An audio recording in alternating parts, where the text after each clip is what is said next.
Once upon a time there was a young man named Aquila, who always dreamed of becoming a great leader in his community. He had a clear vision of where he wanted to go, but his journey was far from easy.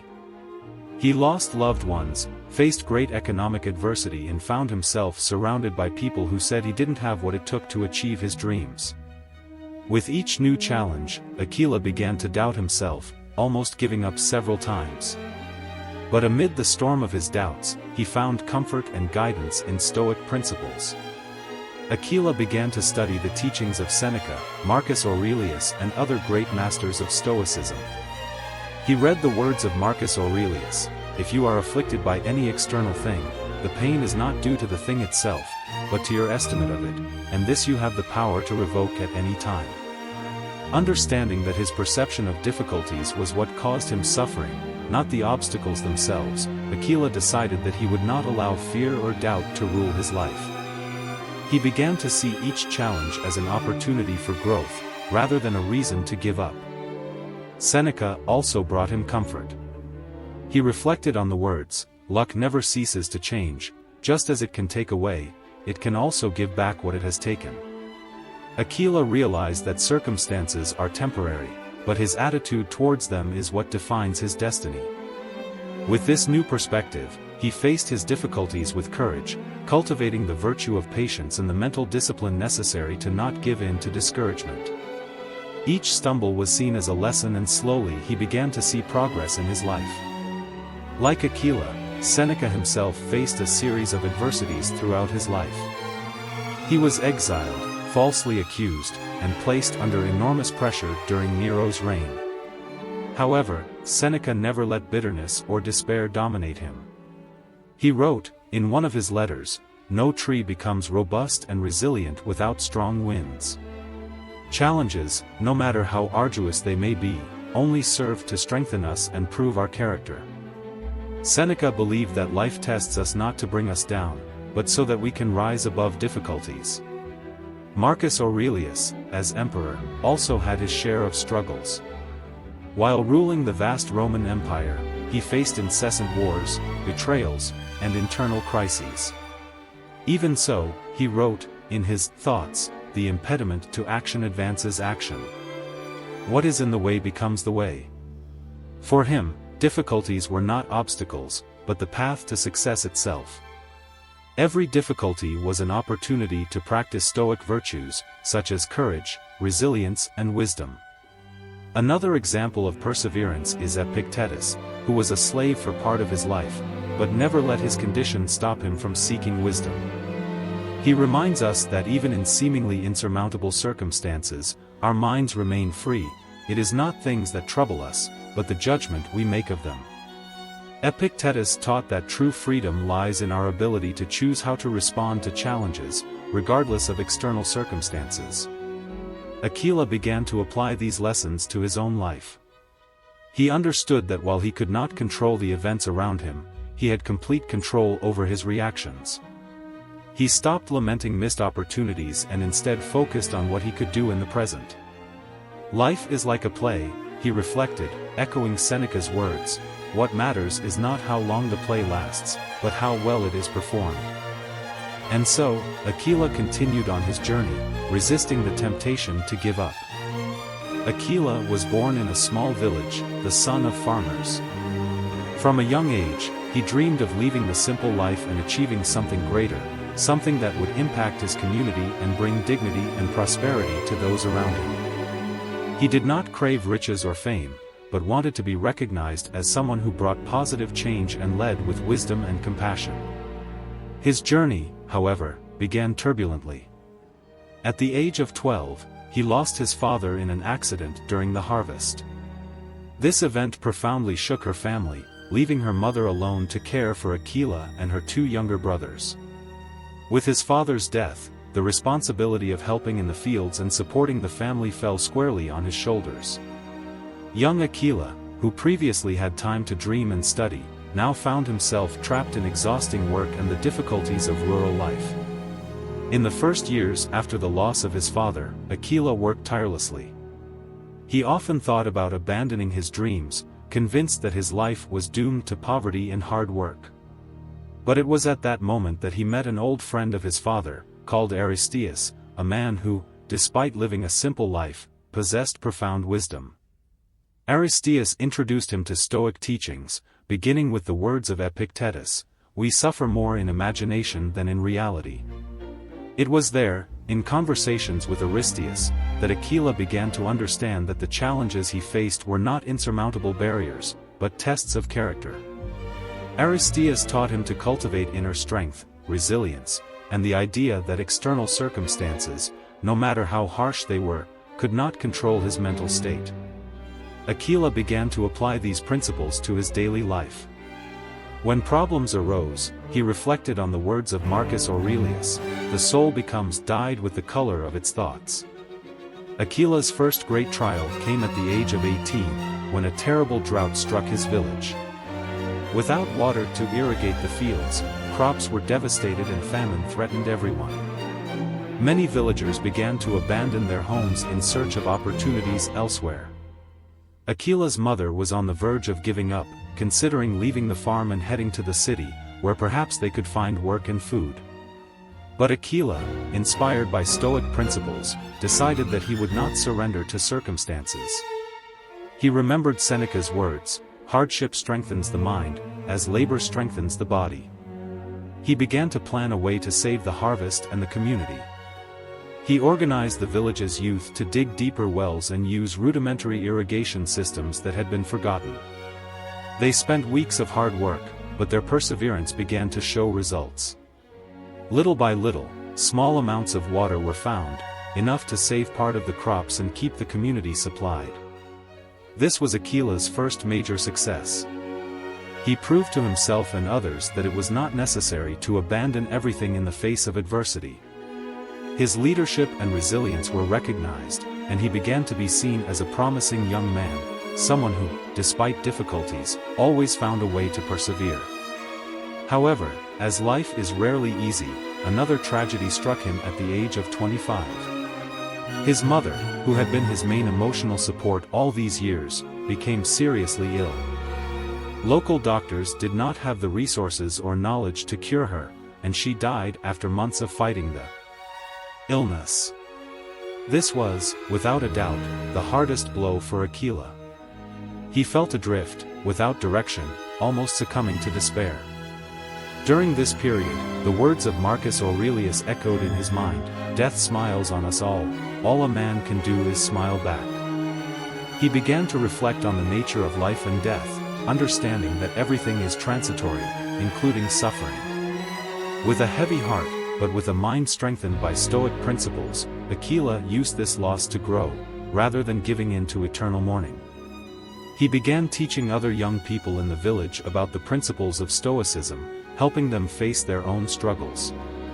He began to organize meetings where they discussed the works of Seneca, Marcus Aurelius and Epictetus, encouraging villagers to cultivate resilience and support each other.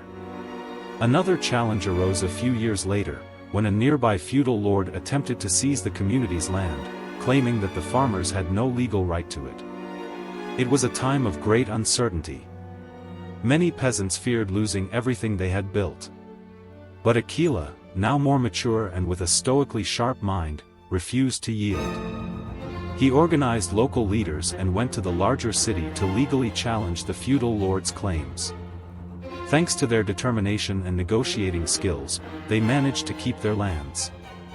During this period, Aquila repeated to himself the words of Epictetus, "What must be done is to endure and persevere." He knew he couldn't control the actions of others, but he could control his reaction. His calmness in the face of injustice, his ability to plan and his confidence in what was right allowed him to overcome this challenge further. Over the years, Aquila continued to face a series of difficulties, but each one shaped and strengthened him. He not only became a leader for his community, but also a living example of how Stoic principles can be applied in real life. In moments of crisis, he remembered Seneca's words, "Difficulties are meant to awaken, not to discourage." The human spirit grows stronger through conflict. Each obstacle, no matter how big, was seen as a step on his journey of growth. In the end, Aquila became a wise elder, respected for his resilience and ability to lead in difficult times. He did not have a life free of difficulties, but rather a life full of tests that he faced with courage and wisdom. His legacy was not built on great monuments or riches, but on the inner strength that inspired those around him. The story of Aquila reminds us that, like the great Stoics of the past, we can choose how we react to adversity. The difficulties we face in life are not meant to destroy us, but to strengthen us. As Marcus Aurelius stated, the impediment to action advances the action. What is in the way becomes the way. Aquila's story is no different from those of Seneca, Marcus Aurelius, and Epictetus. They all faced extreme adversity, but found strength in Stoic principles to carry on. Stoicism teaches us that life will always present difficulties, but the key to overcoming them lies in our attitude towards them. As Marcus Aurelius wisely said, "You have power over your mind, not over external events." Realize this, and you will find strength. Adversities are inevitable, but discouragement is optional. The true Stoic knows that life is not about avoiding suffering, but about facing each challenge with courage, perseverance, and the certainty that, in the end, all difficulties only serve to strengthen our soul. In short, Stoicism invites us not to let ourselves be overwhelmed by life's difficulties, but to see them as opportunities for growth and strengthening. Stoicism teaches that life is unpredictable and often challenging, but the adversities we face are not insurmountable burdens, but tests that allow us to develop our virtues. "What hurts us instructs us," said Seneca, capturing the essence of how we should face difficulties. Every obstacle is a chance to practice patience, courage, wisdom, and justice. For Stoics, suffering, loss, and failure are inevitable, but the emotional suffering we add to these experiences is optional. Marcus Aurelius, in his Thoughts, reinforces this: "You have power over your mind, not over external events." Realize this, and you will find strength. This means that instead of lamenting about what we cannot control, we should focus our energies on how we respond to those situations. When we face a setback, we can choose to react with hopelessness, or we can choose to face the situation with calm and resilience. Resilience, for the Stoics, is not just the ability to withstand pain, but the ability to transform it into a tool for growth. Stoicism invites us to an active and productive perspective in the face of difficulties. Not giving up, therefore, is not only an act of physical resistance, but also of mental and emotional resistance. It's about staying focused on the virtues that we can cultivate, even in the midst of chaos. When Seneca states that, "What wounds us instructs us," he is inviting us to understand that hardships are not just misfortunes to be endured, but lessons to be learned.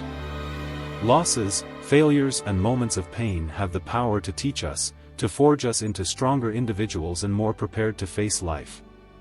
Each fall is an opportunity to reevaluate our actions, adjust our posture, and rise again with more wisdom and strength. "Life is like a play," wrote Seneca.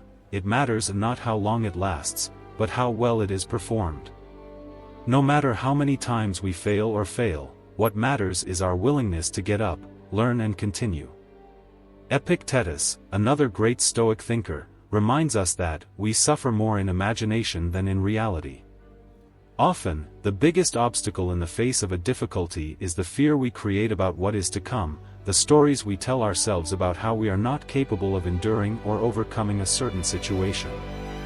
But Epictetus insists that our mind is our greatest ally or enemy, depending on how we train it. If we can control our thoughts and emotions, we become invincible in the face of circumstances. Difficulties, instead of being a burden, become opportunities to practice this internal mastery. When we look at the history of great Stoics like Marcus Aurelius, we see a living example of this philosophy in practice. Marcus Aurelius, Emperor of Rome, faced a life full of political crises, betrayals, and constant wars. As the leader of a vast empire, he could have become consumed by external pressures and the incessant stress of governing. However, he used Stoicism as a tool to keep his mind calm and focused. The soul becomes dyed with the color of its thoughts, he wrote, recognizing that regardless of circumstances, true strength lies in how we choose to think about what happens to us. Instead of despairing over challenges, Marcus Aurelius saw them as a natural part of life, something inevitable, but that could be faced with honor and wisdom. Likewise, Seneca, who faced exile and ended up being forced to commit suicide by order of Emperor Nero, remained faithful to his principles until the end. Even when all hope seemed lost, he maintained his dignity and used his last words to teach those around him about serenity in the face of death. He understood that even though he couldn't control what happened to him, he could still control how he would respond to that situation. No man suffers punishment except of his own choosing, he stated, referring to the power of the mind to find freedom, even in the midst of oppression. Not giving up is, therefore, more than a simple act of resistance, it is the very essence of Stoic virtue. When we face difficulties and choose to press on, we are practicing what Epictetus called self-restraint, or the ability to not allow external events to define our inner peace. True victory is not in avoiding difficulties, but in continuing to move forward, even when the path seems impossible. The Stoics teach us that we don't need to avoid life's challenges, we should instead embrace them as opportunities to become better. Success, for the Stoics, is not in never falling, but in always getting up. Perseverance is, in itself, a virtue that leads us to achievement. Each time we choose to move forward, we are practicing true freedom, which is not the absence of pain or difficulty, but the ability to find peace and purpose regardless of external circumstances. In the end, Stoicism teaches us that life is unpredictable and that obstacles are inevitable. However, it is these same obstacles that provide us with the opportunity to grow and become the best version of ourselves. The Stoic does not seek a life without difficulties, but rather a life where difficulties are faced with courage, resilience, and wisdom. As Marcus Aurelius wrote, the impediment to action advances the action. What is in the way becomes the way. It is through overcoming challenges that we find our true path in life, and that is how we build our inner strength. Therefore, when facing difficulties, we should not see them as barriers, but as stones that pave our path.